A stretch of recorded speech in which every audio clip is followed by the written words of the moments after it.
story that you have to share with us. The story about the Mary Harkness homestead and the different things that happened in that local area. And I'm just going to let you go for it and tell where you got the information and how it all came about. My name's Linda Bylsma, and I had the great joy of living on the Mary Harkness Homestead for 12 years. I'd always wanted to live on a farm, and city born and raised. Sure enough, in college I meet a farm boy. In fact, one of his classmates is here today, Tom. And but he didn't want to live on the farm. He wanted to be an architect. So we spent the next 30 years in the grudge, raising kids, la la la. And as retirement came and his parents passed away, he and his sister had inherited the farm. And I eventually moved by myself to the farm in 2000 with 27 alpacas. And Alan continued to work in Seattle because we had 2 kids still in college and we need to pay for that. So anyhow, here I am finally living my dream. I'm on this farm and I acquired such an affinity to the land. It was almost mystical. I suddenly became closer to my in-laws than I ever had before, and I understood more what they were all about by being a farmer. Now, I was also very intrigued to know that Mary Harkness, who was the homesteader, was a single woman. And I didn't think that it was possible for a single woman to have a homestead. So I checked up on my research quickly this morning. I also have to bring up the point that my son had to write a thesis in college, and so he made the farm the topic of his thesis. But much like Michener, what's his first name? James Michener, he kind of started with the creation of the valley and the Indians and this and that, and only the last few pages were about this property itself. It's a pretty interesting read. But the Homestead Act in 1862 did provide for a woman to manage a homestead, but she had to be a widow, or her husband was in the service, or in jail. And 160 acres was the total amount that anybody could homestead. Then it came along that a single woman, and actually they enacted this the same year, they amended it that a single woman could be a homesteader if she was the sole provider and met the requirements of being a homestead, which basically was to be self-sustainable, had to build a house, which was 12 by 14 feet. And Mary Harkness fit into that category. And there was something else about being single. Well, yeah, head of household. But a single woman could only get 40 acres. As opposed to 160. So, Mary had obviously lived there quite a while before statehood, and in 1889 with statehood she was issued a patent which showed that she paid $6 for the land. She didn't stay there much longer. Like that same year that she got the patent, she deeded half of it to the Nooksack Land and Development Company. Now, the principals of the development company were an L. Moultrie and 2 Harknesses. Unfortunately, I can't find the abstract to the property. I do have the abstract somewhere, and I would have the full names if I could get access to it. But L. Moultrie not only was part of the development company, he was a principal of the railroad. And so basically working together, they started realizing corporations could not homestead property. So they started to realize we could pick up property that was homesteads, and then they had big dreams for Nooksack.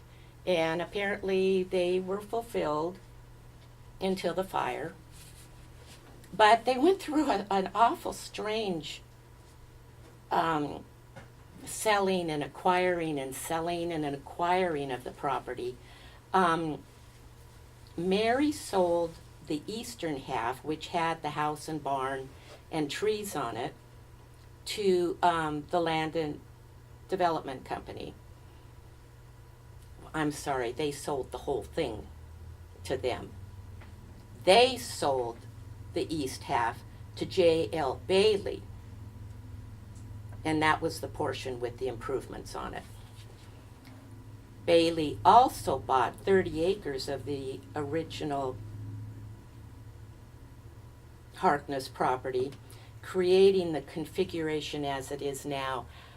We don't have a map of what it looks like now, unfortunately, but it's long and narrow for the first 10 acres, and then there's a big 30-acre parcel out and back. And the 30-acre parcel was landlocked. That's coming up.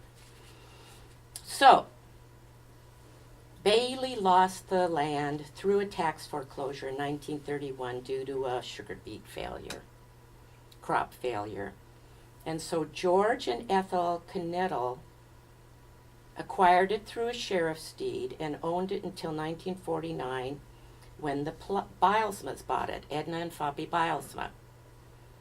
And Foppy did row crops to begin with. And there was a period of time there when he would deliver his crops to the canneries and never get paid. And that's when he decided to become a dairy farmer. And they did dairy farming until 1976 with only 40 to 50 cows. Unimaginable now. Comfortable life on 40 acres. So, unfortunately, in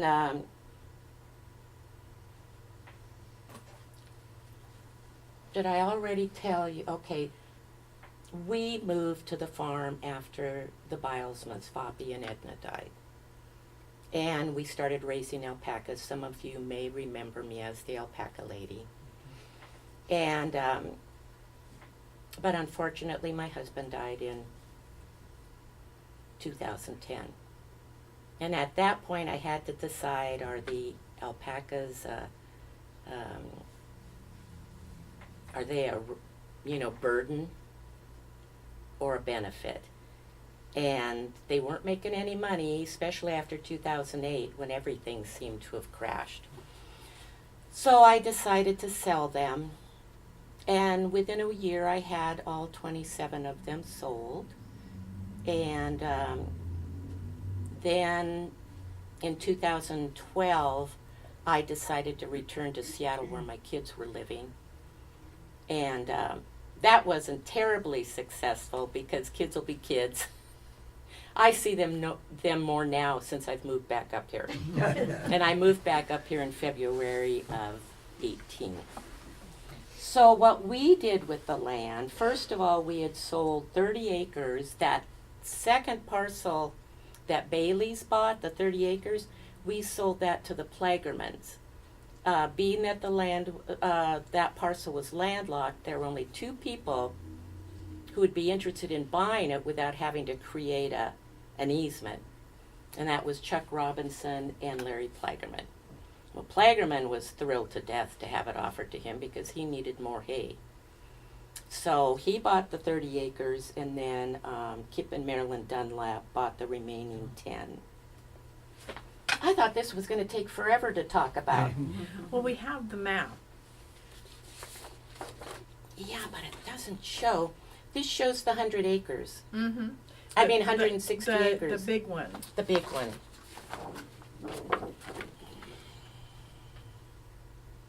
It just shows the 160-acre parcel. Yeah.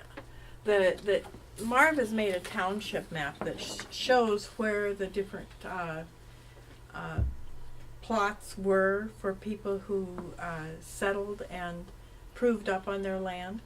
And the Bylsma, or Mary Harkness, her place was right in this area. And it bordered from the Tom Road to, what's that? Van Buren. Van Buren. And I'll go ahead and pass this, and you guys can kind of get a look at it and see what it's all about, what it was. Part of the property that Mary Harkness had was taken and is part of what is now Nooksack. It became part of the town. Front 10 acres. Yeah, the front 10 acres of the platted for part of the town, and it's quite interesting. Yeah, it was a really great place for me to live because the house was right in town. I had neighbors that I could call on for help, and yet I could go out the back door and I had all of this peace and freedom. I have my scrapbook here that I started when Alan and I moved on to the farm, or even before when we started rehabbing it. And there's pictures of, we had, I think, the last 2 wooden silos in Whatcom County. And one of them was leaning and it was going to be a danger.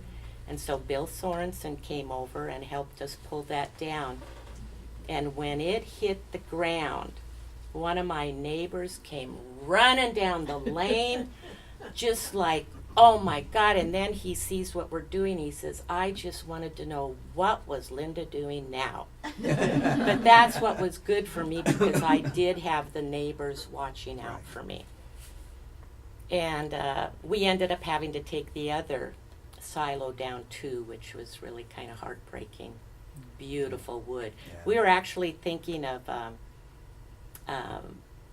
making it into flooring in the house that we always planned to build and never got to. But the first time Alan sawed into it, he brings it in the house and he goes, what does this smell like? And I said, silage. Somebody actually bought all of that wood from us. Last time I saw him, he hadn't done anything with it. Well, I was thinking back, with Mary Harkness. Now, who cleared the land? Because when she homesteaded, it wasn't cleared at that time, I assume.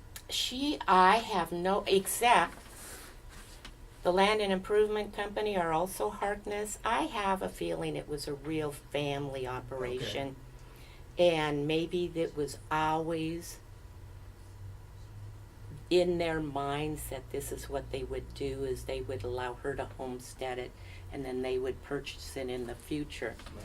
But she did build a 4,000 square foot barn, and the house.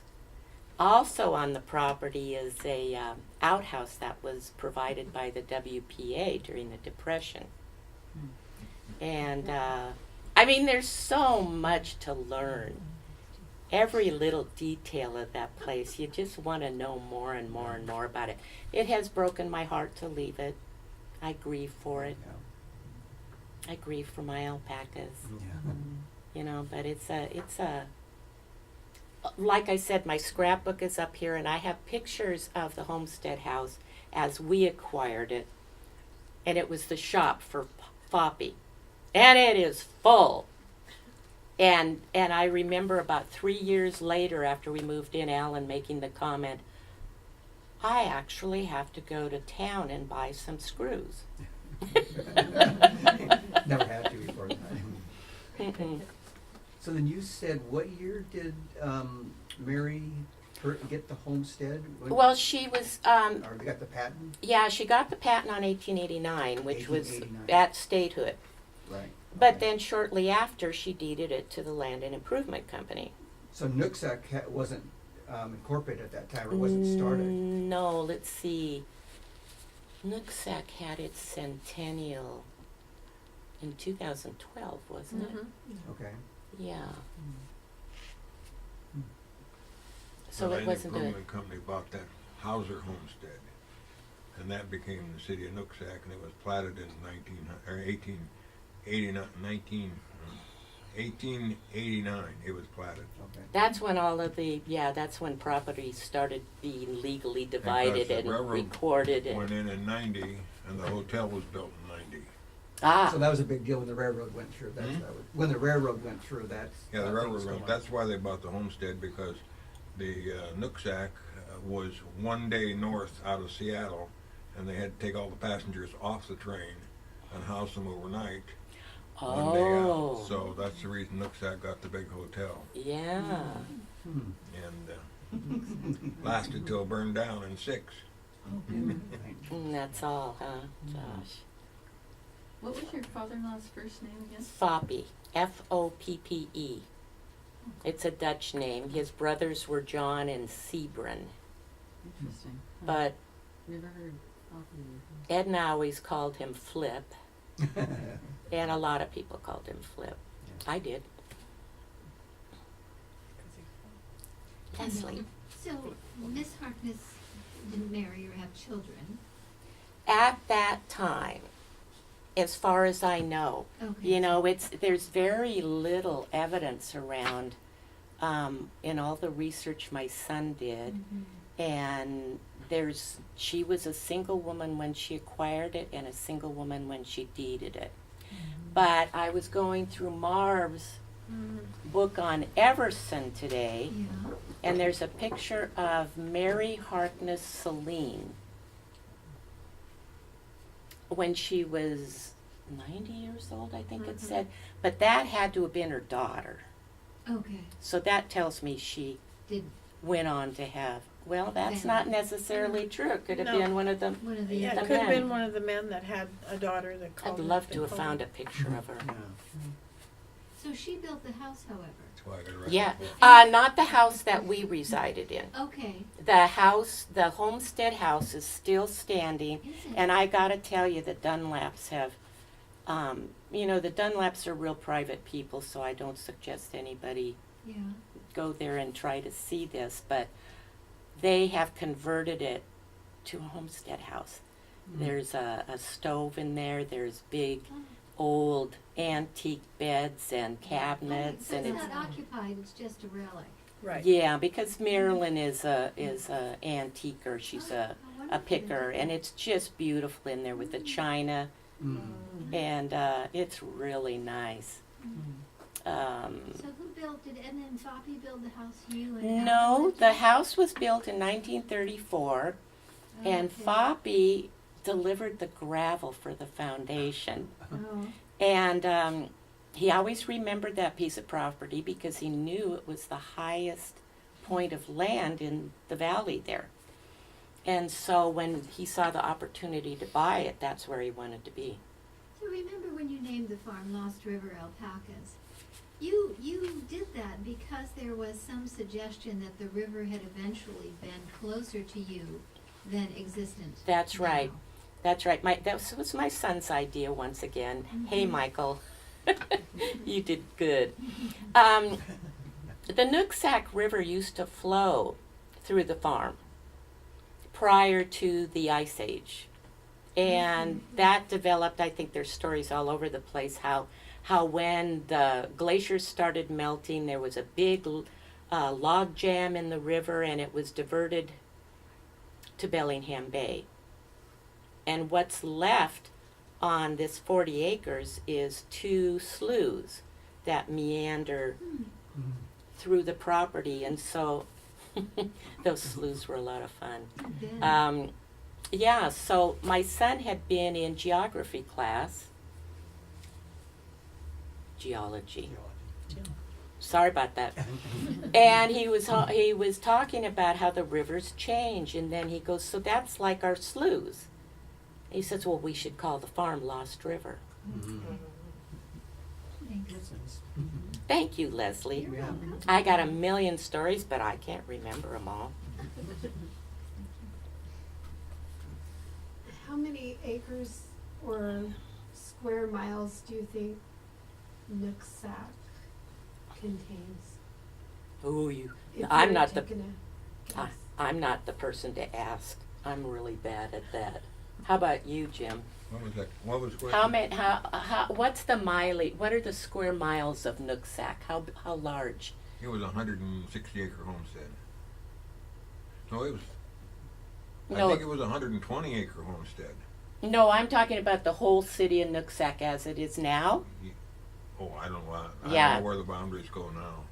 The city, Nooksack was platted on the Hauser homestead, but then there was also the North Addition, which was another 20 acres. That was the Gillies Addition. Yeah. That was on the Gillies homestead. But I mean, Nooksack runs from. Well, now it goes all the way up to the S corners. Well, yeah. Oh, Nooksack's But pretty large. It's kind of a narrow. Yeah. So the S corners are what's on the map? A mile and a half north. Yeah, I'd have to say at the time of the homestead, while they were starting to develop these things, it may have been 2 sections. The Hauser and the Harkness, maybe. Which would, don't ask, 320? I was entitled, A I section was, is 640. 640. that's right, the And quarter the quarter acres were section. 160, Right, that's right. exactly. I was in title insurance for 30 Yeah. years. You'd think I would know this, but I think I've forgotten more than I ever knew, so. Nooksack was incorporated in 12 because you had to have 300 people in town before you could incorporate. Oh, But Emerson wasn't incorporated until 28. So Nooksack was 16 years ahead of Emerson in getting 300 people in town. Wow. so That's this map interesting. says that Mary Harkness arrived in 1878. where's it say that? Right here. On the map? Yeah, came in 1878, and then it says patent 1889. Oh, cool. So, maybe I'm reading it wrong, but came in 1878. Right. So that means she was living there for 9 years. Yeah, or well, 10 that's what- years before. And That's what they have typical. said about homesteads, is that people had to reside there before they could receive Right. patent, which, actual legal ownership, because they had to accomplish all of the requirements, building a house and being sustainable. You had to be able to live off of the land. Do you know what she farms? I mean, does she have crops or dairy farm or? I don't know that either. Bailey's did the sugar beets. I didn't realize anybody did sugar beets on this side of the mountains. But still on the property are 2 enormous, wonderful king apple trees, a heritage glowing coal tree, 2, what are those first apples of the year that everybody likes to have? Transparent. Not transparents, Ravenstein? Gravensteins. That's the second one, yeah. 2 Gravensteins, and then there used to be a golden, red delicious, and cherries and everything, and then there's 2 enormous pear trees that haven't been pruned in 30 years. Who's living there now? Kip and Marilyn Dunlap. Oh, they are. Oh, okay. Didn't Yeah, realize that. they own the farm right next door. Okay. I sold it at a garage sale. Oh, did you? They came for the sale. She Mhm. says, "Did I hear you're selling the place?" And made an offer, and Wow. Beautiful place.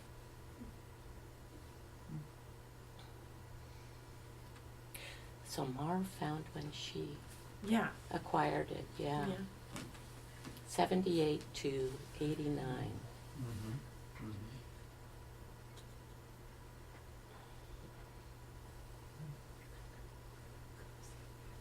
Where is this property at now?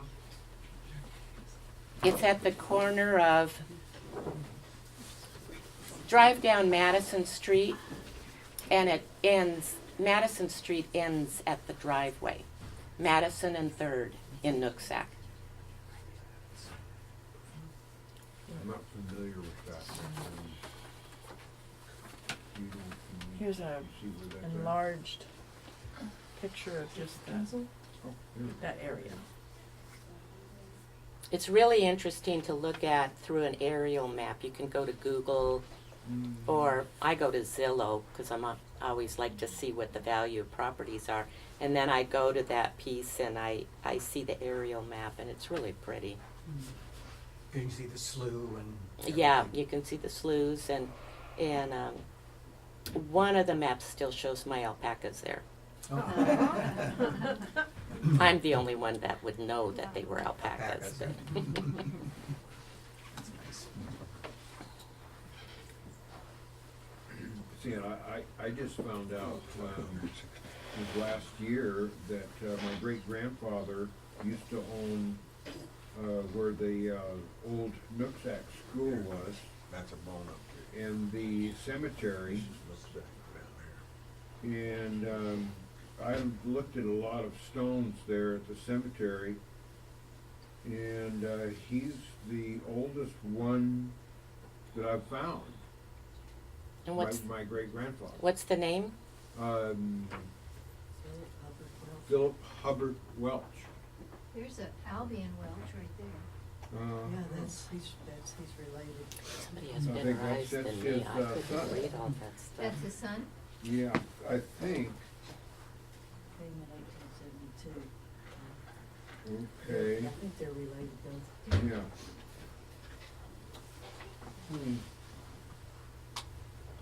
And so I guess my great-grandfather didn't have enough money to pay the taxes or something like that, and so he gave the cemetery and where the school is at to Nooksack. So, And then they had to pay the taxes. Excuse me, I didn't hear all that. What was your grandfather's name? Philip Hubbard Welch. West? Welch. W-E-L-C-H. Yes. Like Welch's That's the apple. Welsh Homestead. It was up there on the hill. Yeah, Yeah. they lost it to taxes. What's that? They lost it to taxes. Massey's brought it. Uh-huh. Matthews? Massey's. M-A-S-S-E-Y. There's They a did- guy that knows Ross it all. Massey. Boy. Oh, is it? I'll be darned. M-A-S-S-E-Y. I'll be darned. And they- I went to they- school with they them. just recently sold it. What's that? They just recently sold it. I'll be darned. The cemetery is on part of the Welsh Homestead. Uh-huh. My great-grandfather opened that Uh-huh. in '86, Oh my In- gosh. 1886. Yeah. 1886. And Bell's the first one buried there, and he was murdered in '84. Did you do it? Well, unfortunately, I wrote the story about it. That's got me enough for notoriety. You never know what you're gonna hear. Well, In my head Linda, right now. so when you moved up here, Uh-huh. that was a I big know- deal by yourself. That's my next Oh, yeah. project. And then it seemed like it was So you a were from big the Welsh deal family? to Yes. invest I know a lot in about the Welsh. alpacas, because everybody else had black and white I got lots cows of- I got around some you. good pictures, Yes. too. And so I think I know the connection, so why Did did they you make, come up with alcohol? alpacas? Well, we I were don't looking think so. for something that But that would was more up support there. the farm, that would, They're called Fairview. that, you know, we're retiring, we've got a retirement plan and social security and stuff on its way, but the farm's pretty big and it I needs to be started the taken care of, process so what can 60 support years it? ago. Well, I fell in love with the alpacas. They looked like teddy bears, and I thought Alan was gonna just laugh me It needs to be out of the finished. place, but Mm-hmm. we really liked it. We liked the potential for the business, and it did support the farm up until 2008.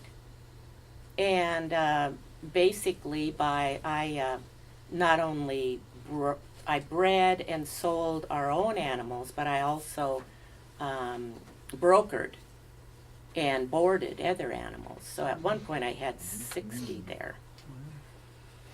So we didn't want something to kill, that we had to kill. We didn't want to work too hard. Now everybody said you didn't want to work too hard.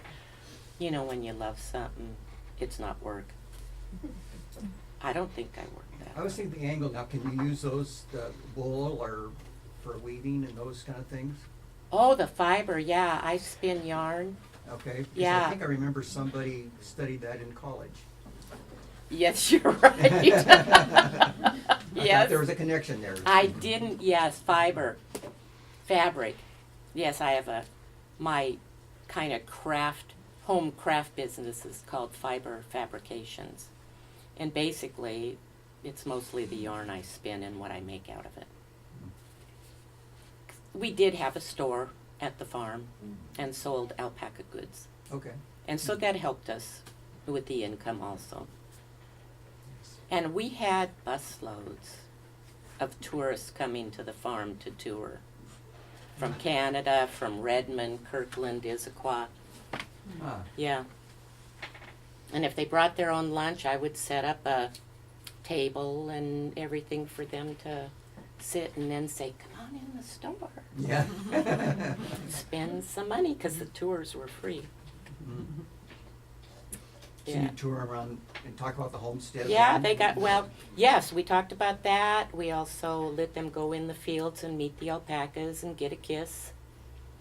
And a kiss from an alpaca. And that was always a big hit. Mhm. Yeah, and we showed them basically the process that we did for taking the fiber off the animals and what we had to do afterwards. One group that I really liked is in Bellingham, they had a high school day camp where the students went out to different businesses to help them work each day of the week. And they chose us one year. And, well, they only came for one day because they went to a different business each day. But it was so funny because we broke them up into 2 groups. And one group had to shovel poop. And the other group helped me to clean the fiber. Or, see, I have that AGE deficiency, you know, that I can't come up with the word I want. Okay, anyhow, we put the fiber out on a table that was made with like a plastic chicken wire. And so the dirt could all go through. And I'll tell you, the girls, they would lay over it like this, you know, and go, oh, this is so soft. Well, it was also really, really dirty. And they'd stand up and they had dirt from it. They didn't care. That's nice. Yeah, that was really fun. And that was the llama? Alpacas. Alpaca. You remember when I was here with the alpacas? I know you guys came in late. A lot of people just knew me as the alpaca lady. When did you sell the alpacas? Well, I had them from 1998 through 2011. I think you were in a write-up in a newspaper. A whole bunch of them. Yeah. They're all in my scrapbook over here, so anybody who wants to look at it's welcome to look in there when you're done. Are alpacas good hikers? They can't really carry more than maybe 15 to 20 pounds. You know, you could take them out hiking like you would a dog. Yeah. But they're, would you know- follow? They wouldn't take off after a deer or a You'd have raccoon to like train. Well, they love cats. And I had one herd sire who often mistook skunks for cats. Because they always would go up to the cats and rub noses with them. And I'd get in the barn in the morning. And it was always Shaq. I said, somebody's going to be stinking today. And it was always Shaq. We bred for personality and fiber. We wanted the finest fiber we could get, but we also bred for their disposition. And if we had a cranky one or a mean one, they got sold. My favorite was chocolate chip. Chocolate chip, yes. The colors were so beautiful. He was actually the first one born to us after we bought our first And alpacas. you made beautiful. Oh, he projects just from had this. incredible Yeah, fiber. I think I still have that house. Where are they now? I don't know if any of them are even alive anymore. I tried to keep track of them, but How long do they live? they can live into their 20s. Yeah, in Peru they didn't live that long, but life was a lot harder there, and they didn't treat them for worms and things there. But I think my oldest was 17, and we had to put her down because she lost both her eyes. She punctured them with. She didn't have that protective crown, of thick fiber. And she'd bury her head in the hay, and I think it punctured her eye. So, When she was eating. yeah, one at a time, and you just can't. It's just not fair to keep a animal like that alive. But I know some live into their 20s. That's why I don't think they're alive anymore. How when you first started acquiring them, where were you getting them from? From other breeders and from Alpacas of America, which was the biggest thing in the state. They first came to the United States in 1984. And you had to get a consortium of people together to raise millions of dollars, because they would only sell large allotments of them to be imported. And of course we certainly didn't have that kind of money, but they were the first breeders in the United States, were people who could invest that kind of money. So we were kind of proud of ourselves for being regular Joes and able to do well in the business. I haven't kept up with it. I was a director of a fiber to fashion design contest for several years through the National Alpaca Association, and I was really involved big time, but I haven't tried to keep up because it hurts. And you get angry at what they're doing. What So- about what about the garment industry? Is that still going strong, or? Because they used to have, places in Seattle and different places where llama, alpaca hats and sweaters. Between Threads is still there. I saw it a few weeks ago. She's got a really good business going, and but I honestly don't know. I can't afford it. I raise the animals, but I can't afford the clothing. Yeah, I think we've kind of reached the limit here, and anyone have anything else to ask before we close? I have a question for this map. Is it an overlay on existing terrain, or is it as it is then? I will have to ask Mark, but I believe that it's off of the service maps that they sent out, and he enlarged it so that because they were so small it was hard to read, and he enlarged it and laminated it, and there's four pages that are put So together. it's a copy of like a 1944. Mm-hmm. What does the patent mean? What does it mean? That was what the government used to create the first legal document to transfer ownership. When you get your deed for the property. Yeah. Right, but for some reason the first ones issued were called patents. And then when somebody bought the land, then it wouldn't have that name. I mean, No, it would be a deed. Right. In Washington, a statutory warranty deed. I see that book of maps there, and I'm wondering if I could find it in there. I don't know. Yeah, I'll have to try that. Yeah. Okay, wind. Okay. Thank you. Thank you. Exactly. Really, that's good.